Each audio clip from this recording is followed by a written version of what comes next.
Oke, terima kasih. Assalamualaikum warahmatullahi wabarakatuh. Kami dari kelompok 7 ingin mempresentasikan mengenai sejarah peradaban Islam. Anggota kelompok kami yaitu Difta Isnani, Yasser Adira, Salma Fauziah, Sartika Dewi, dan Tanya Mitayani. Jadi sejarah dunia itu dibagi menjadi beberapa bagian seperti yang tertera di slide 3 ini. Oke, next. Jadi Kekaisaran Romawi mengalami kemunduran semenjak wafatnya Marcus Aurelius pada 180 Masehi. Dan pengganti Marcus Aurelius adalah kaisar-kaisar yang lemah seperti Commodus. Pada masa pemerintahannya sering terjadi kekacauan, korupsi, dan pertumpahan darah. Dan akhirnya Commodus terbunuh dalam huru-hara yang dilakukan pihak militer. Selanjutnya digantikan oleh Kaisar Diocletianus yang berkuasa antara 284 sampai 305 Masehi. Pada masa pemerintahan Theodosius, Kekaisaran Roma dibagi menjadi dua bagian, yaitu Roma Barat dengan ibu kota di Roma dan Roma Timur dengan ibu kota di Konstantinopel. Oke, next. Teman-teman, pembagian ini diharapkan mampu mengatasi ancaman suku barbar yang mengganggu stabilitas negara selama puluhan tahun. Namun, kenyataannya pembagian wilayah ini justru mendorong keruntuhan Kekaisaran Romawi. Runtuhnya Kekaisaran Romawi Barat karena dikalahkan oleh suku barbar berakibat pada krisis sosial ekonomi dan kaisar tidak lagi memiliki kekuatan politik. Di sisi lain, Romawi Timur atau Kekaisaran Bizantium justru semakin maju dan tidak terpengaruh oleh serangan dari manapun hingga sekitar 1000 tahun kemudian. Oke, next. Pada abad ke-14 Masehi, kehidupan masyarakat Eropa dilanda berbagai bencana, seperti kekacauan politik, krisis ekonomi, dan wabah penyakit. Hingga abad ke-15 Masehi, kehidupan masyarakat Eropa mulai membaik seiring berkembangnya Renaissance. Masa Renaissance ditandai dengan kelahiran kembali kebudayaan Yunani dan Romawi. Hal itu dicirikan oleh penghargaan terhadap etika, estetika, dan rasionalitas. Abad ke-17 dan abad ke-18 mulai muncul kesadaran bahwa gagasan mengenai Tuhan, akal, dan alam. Kemunculan agama ini terjadi pada masa pencerahan dan reformasi setelah masa kegelapan yang terjadi akibat runtuhnya Kekaisaran Romawi. Baik, selanjutnya ada Introduction to Islam. Islam ini memiliki arti atau makna berserah diri, tunduk, patuh, dan juga taat. Kitab suci agama Islam yakni Al-Quran.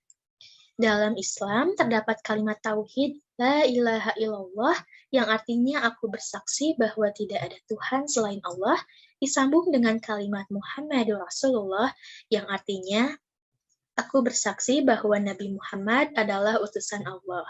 Kemudian terdapat rukun iman dan juga rukun Islam sebagai landasan beragama bagi seorang muslim. Oke, selanjutnya ada The Life of Muhammad. Muhammad adalah seorang anak dari ayahnya yang bernama Abdullah dan ibunya bernama Siti Aminah. Saat Muhammad berusia 3 bulan dalam kandungan, beliau ditinggal oleh sang ayah hingga ia menjadi anak yatim. Ayahnya yang seorang pedagang meninggal pada saat berdagang dan juga mencari nafkah. Muhammad dibesarkan oleh ibunya hingga berusia 6 tahun, hingga ibunya pun meninggal dan Muhammad menjadi anak yatim piatu. Dari usia 6 sampai 8 tahun, Muhammad tinggal bersama kakeknya yang bernama Abdul Muthalib. Kakeknya pun meninggal saat Muhammad berusia 8 tahun. Hingga akhirnya Muhammad tinggal bersama pamannya yang bernama Abu Thalib. Pada saat usia 12 tahun, Muhammad pertama kali diajak berdagang oleh pamannya ke negeri Syam. Ketika di perjalanan, bertemu dengan seorang ulama yang bernama Bukhairah. Bukhairah itu berkata kepada pamannya, tolong jaga Muhammad, karena saya melihat ciri-ciri bahwa Muhammad ini adalah calon nabi. Akhirnya pamannya menjaga Muhammad dengan sebaik-baiknya. Pada usia 15 tahun, Muhammad itu pertama kali mengikuti perang Fijar dan memenangkan perang itu.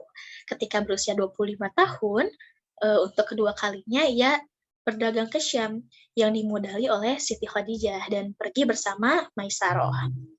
Kemudian Siti Khadijah jatuh cinta kepada Nabi Muhammad karena kejujurannya dan juga kepiawaiannya dalam berdagang. Maka dilamarlah Nabi Muhammad oleh Siti Khadijah dan mereka pun menikah. Nah, selanjutnya pada usia 39 menjelang 40 tahun, Muhammad ini merasa kebingungan. Karena apa? Karena di kota Mekah ini terjadi banyak sekali kejahatan-kejahatan seperti perampokan, pembunuhan, mabuk-mabukan, minuman keras gitu. Nah, kemudian Muhammad ini ujlah pergi ke Gua Hiro untuk meminta petunjuk dari dari Allah. Nah, Allah itu menurunkan malaikat Jibril untuk memberikan wahyu. Disinilah pertama kali diturunkan surah Al-Alaq ayat 1 sampai 5. Kemudian Aminah itu menceritakan kepada Waraqah bin Nufail tentang Muhammad hijrah ke Gua Hiro. Pada saat usia 40 tahun, Muhammad itu diangkat sebagai nabi. Kemudian turunlah surah Al-Mudassir ayat 1-7 yang menyatakan bahwa Nabi Muhammad diangkat sebagai rasul. Nah, kemudian Nabi ini berdakwah di Mekah. Nah, strateginya itu ada dua. Yang pertama ada secara sembunyi-sembunyi, dan yang kedua ada secara terang-terangan.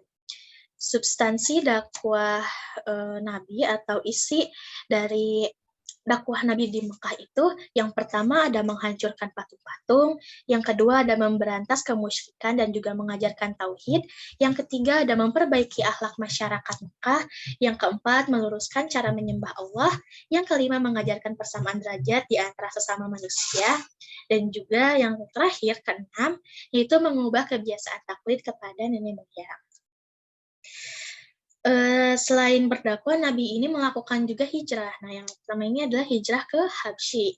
Nah, dorongan Nabi hijrah ke Habsyi ialah untuk menghindari tekanan, ancaman, dan juga penyiksaan dari kafir Quraisy, serta untuk menyelamatkan agama Islam di sisi Raja Najasyi.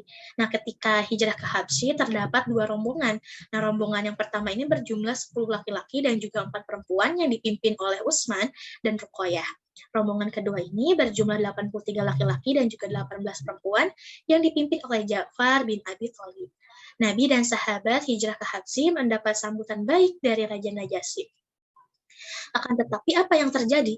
Pada saat itu, utusan kafir Mekah yaitu Abdullah bin Abi Rabi'ah dan juga Amr bin As datang ke Habsyi untuk memujuk Nabi agar segera kembali ke Mekah. Alasannya apa? Karena ada kafir Quraisy yang memfitnah Nabi. Selain hijrah ke Habsyi, Nabi juga hijrah ke Taif. Nah, ketika ke Habsyi kan Nabi ini disambut dengan baik ya. Tetapi ketika Nabi hijrah ke Taif ini tidak disambut dengan baik. Mereka itu mengancam dan juga menghina. Malaikat itu menawarkan kepada Nabi untuk mengadab umatnya yang durhaka. Tapi apa yang dilakukan oleh Nabi? Justru Nabi itu mendoakannya agar masyarakat Taif ada yang mau menyembah kepada Allah. Nah, selanjutnya adalah peristiwa Isra Mi'raj. Peristiwa Isra Mi'raj ini perjalanan malam hari Nabi Muhammad dari Masjidil Haram di Mekah ke Masjidil Aqsa di Palestina. Kemudian naik ke langit ketujuh bertemu dengan Allah. Peristiwa ini terjadi pada tanggal 27 Rajab dengan mengendarai buruk. Nah, ketika menuju Masjidil Aqsa di Palestina, Nabi ini singgah di berbagai tempat. Yang pertama ada di Yasrib, yaitu di Madinah. Madian merupakan tempat Nabi Musa bersembunyi ketika dikejar Fir'aun. Tursina, tempat Nabi Musa menerima wahyu. Bethlehem, tempat Isa dilahirkan. Dan juga Masjidil Aqsa. Di atas langit itu ada suatu tempat, yaitu Baitul Ma'mur, yaitu merupakan tempat para malaikat itu tawaf dalam rangka beribadah kepada Allah. Nah, di atas Baitul Ma'mur ialah Sidratul Muntaha. Di sana Nabi itu mendapat perintah sholat 5 waktu. Allah telah berjanji pahala sholat 5 waktu sama dengan sholat 50 waktu. Kemudian ada tamsil. Tamsil ini Nabi melihat saat Isra Mi'raj. Nabi itu melihat ada panen terus-menerus yang bermakna gemar beramal jariyah. Nabi melihat memukuli kepalanya itu adalah yang enggan sholat, bermakna enggan sholat. Kuburan yang harum, maknanya Masitoh yang direbus oleh Fir'aun. Nengok ke kiri sedih, anak cucu Adam berbuat salah, nengok ke kanan senang, anak cucu Adam berbuat baik. Nah, setelah tadi hijrah ke Habsyi, terus hijrah ke Thaif, Nabi juga hijrah ke Madinah. Terdapat dua golongan masyarakat dari bangsa yang berbeda. Yang pertama ada golongan yang berasal dari utara, yaitu bangsa Yahudi atau Bani Nadir dan juga Bani Quraizah. Yang kedua, golongan yang berasal dari selatan, yaitu suku Arab, suku Aus dan juga suku Khazraj. Secara historis, mulai masuknya Islam ke Madinah adalah ada 6 orang dari suku Khazraj datang ke Mekah bertemu dengan Nabi.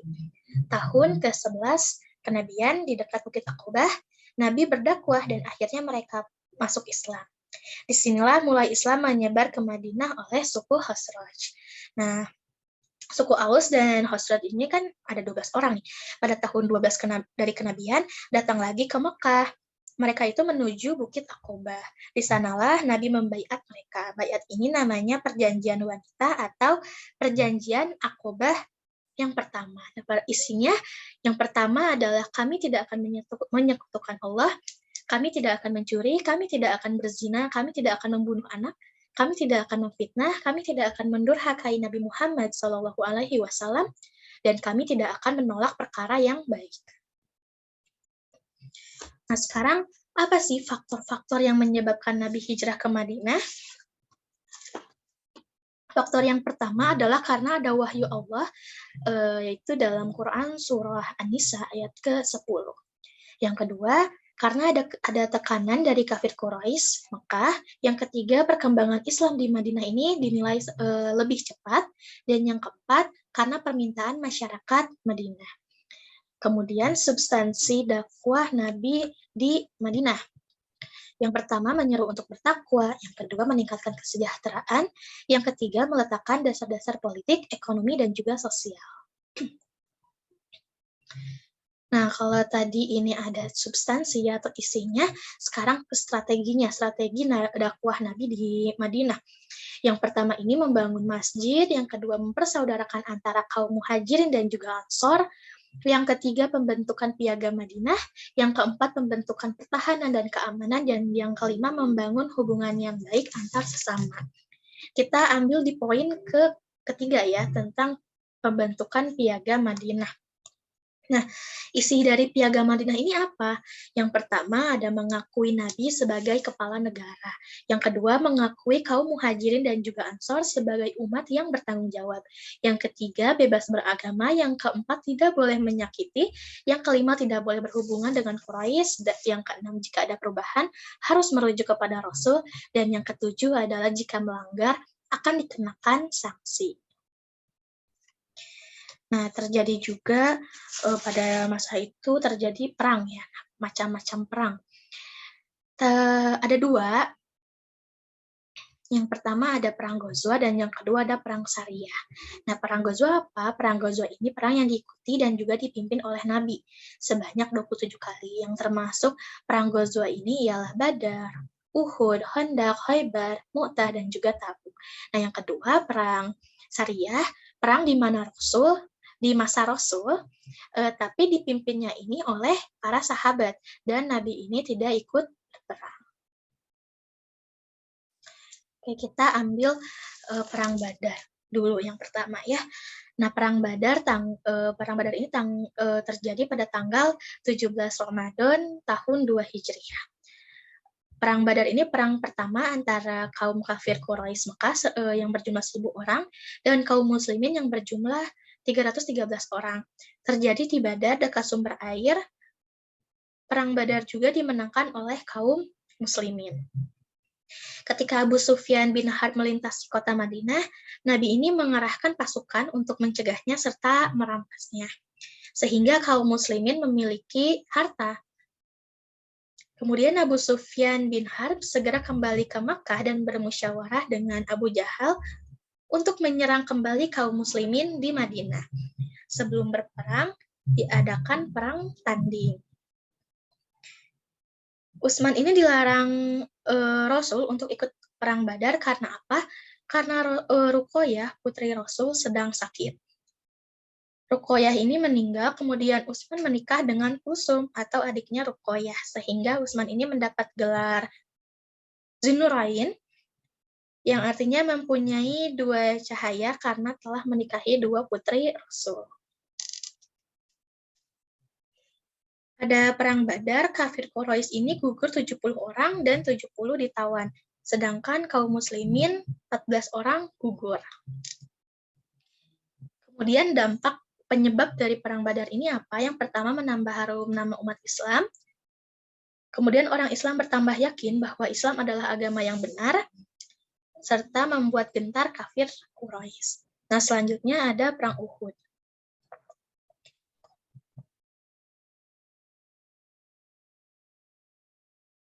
Nah, perang Uhud ini terjadi pada tahun 3 Hijriah, terjadi di sebelah utara kota Madinah di kaki Gunung Uhud. Sebab utama dari perang Uhud yaitu karena kekalahan kafir Quraisy Makkah dengan kaum muslimin pada perang Badar dan ingin membalasnya. Kemudian sebabnya itu yang tadi ya, kekalahan kafir Quraisy. Nah, kaum muslimin ini kalah, yang gugurnya sebanyak 70 orang. Kafir Makkah ini dipimpin oleh Khalid bin Walid. Kemudian faktor kekalahan perang Uhud yang pertama, adanya orang munafik, umat Islam tidak taat kepada perintah Rasul. Kemenangan pada perang Uhud ini sebenarnya hampir diperoleh, tapi gagal karena apa? Karena godaan harta rampasan perang. Baik, selanjutnya kita ke perang Khandaq.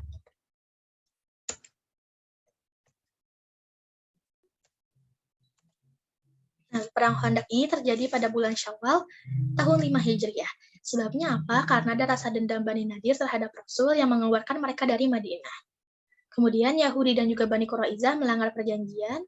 Tokoh yang disegani Quraisy dan Yahudi yaitu Nu'aim bin Mas'ud yang akhirnya masuk Islam. Faktor kemenangan pada perang Khandaq ini yaitu Allah memberikan pertolongan dengan angin dan badai yang dapat memporak-porandakan pasukan kafir. Tokoh kafir yang disegani masuk Islam, serta Nu'aim berhasil memecah belah Quraisy dengan Bani Quraisyah. Nah, selanjutnya ada perjanjian Hudaybiyah. Perjanjian Hudaybiyah ini terjadi pada tahun 6 Hijriah.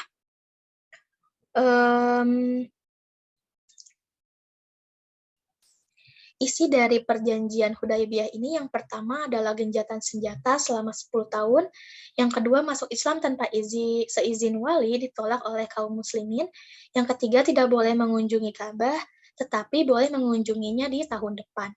Yang keempat, lama kunjungan hanya 3 hari, yang kelima boleh bersekutu dengan siapa saja, dan yang terakhir kaum muslimin wajib mengembalikan orang-orang Mekah yang melarikan diri ke Madinah. Oke. Sekarang kita lanjut ke Fathul Mekah. Fathul Mekah ini artinya ialah kemenangan kota Mekah. Sebab terjadinya ialah kafir Quraisy ini khianat kepada Nabi dan juga kaum muslimin. Terdapat 10.000 pasukan umat Islam yang dipimpin oleh Abu Rahmin Kulsum bin Hussein. Pada saat itu Abbas itu masuk Islam secara sembunyi.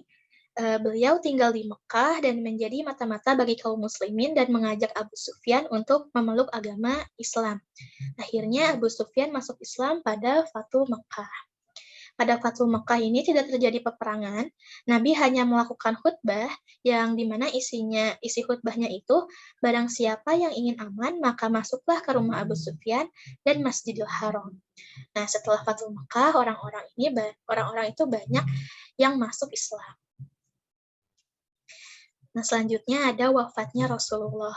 Pada tanggal 25 Zulqaidah tahun 10 Hijriah, Nabi ini berangkat dari Madinah menuju Mekah untuk melakukan haji dan jamaah berjumlah 100.000. Nabi berpidato di Bukit Arafah sebagai haji wada yang diucap ulang oleh Robi bin Umayyah. Isi pidato pada saat haji wada yakni pertama berpegang pada Al-Quran dan hadis, yang kedua harus menyayangi istri, yang ketiga jangan riba dan dendam, yang keempat sesama muslim ialah bersaudara. Nah, ayat yang terakhir turun adalah Quran surah Al-Maidah ayat ketiga. Saat Rasul sakit, yang menggantikan imam adalah Abu Bakar. Nah, Rasul wafat di pangkuan Aisyah Senin tanggal 12 Rabiul Awal tahun 11 Hijriah. Selanjutnya kita akan membahas Syiah dan Sunni. Syiah mulai muncul setelah pembunuhan Khalifah Utsman bin Affan. Sebelumnya, masa awal-awal kekhalifahan Utsman, yaitu pada awal jabatannya, Islam itu bersatu, tidak ada perselisihan. Namun kemudian pada akhir kekhalifahan Utsman, terjadilah berbagai peristiwa yang mengakibatkan timbulnya perpecahan pada Islam, seperti munculnya kelompok pembuat fitnah dan kezaliman. Mereka membunuh Utsman sehingga setelah itu umat Islam pun berpecah belah. Pada kekhalifahan Ali juga muncul golongan Syiah, akan tetapi mereka masih menyembunyikan pemahaman mereka. Mereka tidak menampakkannya kepada Ali dan para pengikutnya. Saat itu mereka terbagi menjadi 3 golongan. Apa saja 3 golongan tersebut? 3 golongan Syiah itu, yaitu yang pertama ada golongan yang menganggap Ali itu sebagai Tuhan mereka. Ketika Ali mengetahui sekte ini, Ali membakar mereka dan membuat parit-parit di depan pintu masjid Bani Kandah untuk membakarnya. Imam Bukhari meriwayatkan dalam kitab Sahihnya dari Ibnu Abbas yang mengatakan, suatu saat ketika Ali memerangi dan membakar orang-orang Zindik atau Syiah yang menuhankan Ali. Yang kedua ada golongan Sabah atau golongan pencela. Ali mendengar tentang Abu Sauda atau Abdullah bin Sabah bahwa ia pernah mencela Abu Bakar dan Umar. Maka oleh itu Ali pun pergi mencarinya. Ada yang mengatakan bahwa Ali mencarinya untuk membunuhnya, akan tetapi ia melarikan diri. Golongan ketiga adalah golongan Mufaddilah, yaitu ia mengutamakan Ali atas Abu Bakar dan Umar. Padahal telah diriwayatkan secara mutawatir dari Nabi Muhammad SAW, beliau bersabda, sebaik-baiknya umat ini setelah nabinya adalah Abu Bakar dan Umar, bukannya Ali. Riwayat semacam ini dibawakan oleh Imam Bukhari dalam kitab Sahihnya dari Muhammad bin Hanafiyah, bahwa ia bertanya kepada ayahnya, siapakah manusia terbaik setelah Rasulullah? Dia menjawab Abu Bakar. Kemudian siapa? Dia dijawabnya lagi Umar. Selanjutnya dalam sejarah Syiah, mereka itu terpecah menjadi 5 sekte. Yang pertama ada Kaisaniyah, yang kedua ada Imamiyah atau juga disebut dengan Rafidah, yang ketiga ada Zaidiyah, yang keempat ada Gulat, dan yang kelima ada Ismailiyah. Dari kelima sekte tersebut lahir sekian banyak cabang-cabang sekte lainnya. Dari 5 sekte tersebut juga yang paling penting untuk diangkat adalah sekte Imamiyah atau Rafidah, yang sejak dulu hingga saat ini senantiasa berjuang keras untuk menghancurkan Islam dan kaum muslimin. Dengan berbagai cara kelompok ini terus berusaha menyebarkan berbagai macam kesesatannya. Terlebih setelah berdirinya negara Syiah, yaitu negara Iran, yang menggulingkan rejim Syah Reza Pahlavi. Sekte Rafidah itu pasti Syiah, sedangkan Syiah belum tentu sekte Rafidah, karena tidak semua Syiah membenci Abu Bakar dan Umar, sebagaimana keadaan Syiah Zaidiyah, sekte Syiah yang paling ringan kesalahannya. Sekarang, Iran ialah negara Syiah terbesar di dunia. Negeri itu punya saingan muslim utama, yaitu Arab Saudi. Di sana menjadi pusat aliran Syiah di Iran sekarang. Selanjutnya, the Golden Age of Islam. Islam mengalami masa keemasan pada masa pemerintahan Daulah Abbasiyah. Dinasti Abbasiyah didirikan oleh Abdullah As-Saffah, Ibnu Muhammad, Ibnu Ali, Ibnu Abdullah, Ibnu Al-Abbas. Kekuasaan dinasti ini sangat panjang, yaitu tahun 750 Masehi sampai 1258 Masehi. Sejarah kemunculan dinasti Abbasiyah bermula ketika pada saat itu masih pada masa pemerintahan dinasti Umayyah. Kekhalifahan Umayyah menghadapi tekanan dan perlawanan internal. Mengambil keuntungan dari kelemahan ini, Abu al-Abbas dan Arab Sunni melancarkan revolusi pada tahun 750 Masehi. Dengan dukungan dari para pengikutnya, ia menghancurkan pasukan Umayyah dalam pertempuran besar-besaran dan membentuk dinasti Abbasiyah sebagai gantinya. Masa Bani Abbasiyah adalah masa kemasan Islam atau sering disebut dengan istilah The Golden Age. Pada masa tersebut, umat Islam telah mencapai puncak kemuliaan baik dalam bidang ekonomi, peradaban, dan kekuasaan. Selain itu juga telah berkembang berbagai cabang ilmu pengetahuan. Para pemimpin dinasti Abbasiyah membangun Baghdad, ibu kota Irak modern. Kedatangan Baghdad menggantikan dan menaungi Damaskus sebagai ibu kota kekaisaran. Baghdad terletak secara strategis antara Asia dan Eropa, yang menjadikan tempat utama di jalur perdagangan darat antara kedua benua. Kota 1001 Malam ini berada di pinggiran bagian barat Sungai Tigris, di dekat titik pertemuan dengan Sungai Efrat. Melalui Sungai Efrat, semua hasil pertanian, perkebunan, peternakan, kerajinan, dan industri dari Syria bisa dibawa menuju Baghdad. Tidak hanya itu, perdagangan dari India juga dapat melalui Teluk Persia dan Sungai Tigris. Kemegahan kota Bundar Baghdad merupakan salah satu bukti kemajuan arsitektur pada masa dinasti Abbasiyah. Adapun sebutan nama lain kota Baghdad yaitu Kota Madinah As-Salam yang merupakan nama resmi yang dipakai pada percetakan uang dinar maupun dirham, alat timbang, serta keperluan resmi lainnya. Namun, penduduk lebih cenderung menggunakan istilah lama Baghdad yang merujuk kepada salah satu kampung Nasrani Aramaik atau Nasrani Asyiriyah. Kota Baghdad yang dulu memiliki nama Madinah As-Salam yang menjadi nama resmi kota Al-Mansur memiliki bentuk yang melingkar sehingga dijuluki juga sebagai kota lingkaran atau Al-Mudawarah. Dalam pemikiran Khalifah Abbasiyah ke-7, Al-Ma'mun, masyarakat ideal masa depan hanya bisa diwujudkan melalui ilmu pengetahuan dan rasionalisme. Untuk mencapainya, berbagai bidang pengetahuan yang ada di seluruh kejayaan harus dikumpulkan di satu lokasi terpusat. Dengan pemikiran tersebut, Khalifah Abbasiyah Harun al-Rashid dan putranya Al-Ma'mun mendirikan institut pendidikan di Baghdad yang dikenal dengan nama Rumah Hikmah atau Bait al-Hikmah. Bait al-Hikmah adalah perpustakaan dan pusat penerjemahan pada masa dinasti Abbasiyah. Baitul Hikmah ini terletak di Baghdad, yang dianggap sebagai pusat intelektual dan keilmuan pada masa zaman kegemilangan Islam atau The Golden Age of Islam. Para khalifah seperti Al-Rashid dan Al-Ma'mun secara langsung mendorong gerakan penerjemahan, yaitu penerjemahan formal karya ilmiah dari bahasa Yunani ke bahasa Arab. Tujuan mereka adalah untuk menerjemahkan sebanyak mungkin dari karya-karya terkenal ini untuk memiliki perpustakaan pengetahuan yang lengkap dan untuk melestarikan filosofi Yunani. Salah satu cara dinasti Abbasiyah dapat menyebarkan pengetahuan tertulis dengan begitu cepat adalah peningkatan teknologi pencatatan yang mereka peroleh dari Cina. Di Cina, pembuatan kertas adalah praktik yang diperuntukkan bagi para elit. Namun, orang Arab belajar bagaimana memproduksi teks dalam skala yang lebih besar, mendirikan pabrik kertas yang membuat buku lebih mudah untuk diakses. Selanjutnya, selama zaman keemasan Islam, para cendekiawan Arab dan Persia, serta para cendekiawan dari negara lain, mampu membangun informasi yang mereka terjemahkan dari Yunani dan lainnya selama dinasti Abbasiyah, dan menempa kemajuan baru di bidang mereka. Salah di antara cendekiawan tersebut diantaranya Ibnu al-Hayy, yaitu menemukan kamera pertama dan mampu membentuk penjelasan tentang bagaimana mata melihat. Selanjutnya, Ibnu Sina yang dikenal juga sebagai Avicenna merupakan seorang dokter dan filsuf yang menulis Canon of Medicine yang membantu dokter mendiagnosis penyakit berbahaya seperti kanker. Lalu ada Al-Khawarizmi, seorang matematikawan Persia yang menemukan aljabar, astronomi, astrologi, dan geografi yang berasal dari Kufah, Irak. Baik, selanjutnya kita masuk ke masyarakat Muslim di abad pertengahan.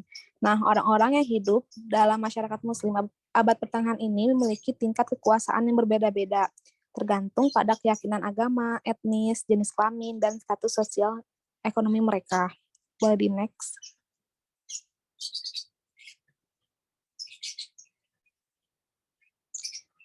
Selanjutnya kita masuk ke hierarki yang kompleks. Masyarakat mayoritas Muslim dan masyarakat yang diperintah Muslim mengalami transformasi besar-besaran selama periode abad pertengahan. Mereka berubah dari bersatu di bawah kekhalifahan terpusat yang didominasi Arab seperti Bani Umayyah dan Abbasiyah menjadi diperintah oleh kekuatan regional yang lebih kecil dan terdesentralisasi. Banyak dari kekuatan regional ini adalah non-Arab atau memiliki tradisi agama yang berbeda. Akibatnya, masyarakat Muslim menampilkan jenis organisasi sosial yang sangat berbeda. Dalam setiap masyarakat, hubungan sosial yang kompleks mengatur kehidupan warga. Kehidupan orang ditentukan oleh agama, etnis, kelas sosial, jenis kelamin, dan status hukum mereka.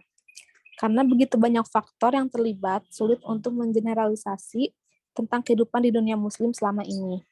Untuk lebih memahaminya, akan sangat membantu untuk menjelajahi berbagai institusi sosial dan hierarki yang menentukan pengalaman orang. Boleh di next. Selanjutnya ada perbedaan keyakinan. Identitas keagamaan merupakan aspek penting dalam kehidupan. Non-Muslim dan Muslim yang mengikuti tradisi yang berbeda memiliki pengalaman yang berbeda pula. Dan ada banyak perdebatan ilmiah tentang apakah non-Muslim dianiaya atau diperlakukan dengan relatif baik dalam masyarakat Muslim. Tidak ada jawaban yang sederhana. Perlakuan terhadap non-Muslim sangat bervariasi tergantung pada konteksnya. Secara umum, non-Muslim mampu menjalankan agama mereka dan menggunakan beberapa tingkat otonomi dalam mengatur urusan internal dan aktivitas komersial mereka sendiri. Sebagai kelas yang dilindungi, yang disebut dengan dhimmi, mereka diberikan kebebasan asal mereka membayar pajak khusus yang disebut jizyah dan menerima aturan masyarakat Muslim. Boleh di next. Masih di perbedaan keyakinan, non-Muslim tidak selalu menikmati hak istimewa hukum dan sosial yang sama dengan Muslim. Kadang-kadang mereka memiliki batasan dalam berpakaian, penampilan keagamaan di tempat umum, profesi, dan tempat ibadah. Mereka juga membayar pajak dan tarif yang lebih tinggi. Selain itu, pria non-Muslim tidak boleh menikahi wanita Muslim, namun pembatasan ini dilakukan secara tidak konsisten. Pelecehan dan eksploitasi terhadap non-Muslim sering meningkat selama masa gejolak politik dan ekonomi. Boleh di next. Selanjutnya ada perbedaan etnik. Selama periode akhir Abbasiyah dan pasca Abbasiyah ada perpecahan etnis di dalam militer. Tentara Turki yang diperbudak, yang disebut dengan Gilman atau Mamluk, terdiri dari kelas militer profesional yang terpisah dari penduduk sipil. Pembagian militer ini berkontribusi pada meningkatnya kekuatan dinasti Mamluk Turki. Rezim non-Arab yang paling sukses adalah rezim Mamluk di Mesir. Tetapi banyak negara Islam lainnya diperintah oleh non-Arab. Boleh di next. Masih di perbedaan etnik, Islam dimulai di semenanjung Arab, dan kerajaan Islam pertama memiliki karakter khas Arab. Kekhalifahan Umayyah secara khusus memberikan preferensi kepada orang Arab dan menggunakan bahasa Arab sebagai bahasa administrasinya. Muslim non-Arab yang disebut dengan mawali, bahasa Arab untuk klien, diberikan status yang lebih rendah dan membayar pajak yang lebih tinggi. Meskipun mereka sering memainkan peran ulama yang penting, ini menciptakan banyak kebencian terhadap Bani Umayyah di antara rakyat non-Arab kekhalifahan. Pada akhirnya, Muslim non-Arab yaitu Persia dimasukkan ke dalam negara Abbasiyah, di mana mereka memberikan pengaruh budaya yang cukup besar. Dominasi Arab dari pengadilan Rashidun dan Umayyah berkurang di kekhalifahan Abbasiyah, dan ketika kekuasaan Abbasiyah menurun, kekuatan Persia, Turki, dan Berber bangkit menggantikannya. Boleh di next. Selanjutnya kita masuk ke organisasi politik dan ekonomi. Yang pertama, setelah disintegrasi kekhalifahan Abbasiyah, banyak badan politik yang terfragmentasi memerintah kekaisaran yang dulunya sangat besar. Selanjutnya, masyarakat Islam abad pertengahan memiliki banyak bentuk organisasi politik, sosial, dan ekonomi yang berbeda, dan diperintah oleh lusinan dinasti, kekhalifahan, dan negara suku yang berbeda pula. Selanjutnya, di daerah perkotaan, elit perkotaan, pedagang kaya, dan keluarga pemilik tanah memiliki kekuasaan paling besar atas institusi, agama, dan ekonomi. Yang terakhir, pemerintah memungut pajak dari warga sipil dan mengeluarkan gaji reguler kepada tentara atau membayar militer melalui hibah tanah yang disebut dengan ikta. Boleh di next. Selanjutnya ada perbedaan perempuan, gender, dan keluarga. Kehidupan perempuan dipengaruhi oleh agama, tetapi mereka juga dipengaruhi oleh status sosial ekonomi dan lingkungan politik di sekitar mereka. Wanita dari semua kelas sosial ekonomi memiliki tingkat kemandirian hukum dan finansial yang tidak umum di budaya lain pada saat itu. Perempuan mampu mengelola kekayaan mandiri, melakukan investasi, terlibat dalam perdagangan, memulai perceraian, dan mewarisi aset. Sementara kitab suci dan tradisi Islam menetapkan prinsip-prinsip moral bagi perempuan dan keluarga. Cara prinsip-prinsip ini diterapkan berfluktuasi dalam konteks politik yang berbeda. Dalam masyarakat Islam awal, budaya Arab pra-Islam masih sangat berpengaruh. Keluarga diatur di sekitar klan patriarkal dengan nenek moyang laki-laki yang sama. Keluarga dipimpin oleh anggota keluarga lelaki tertua.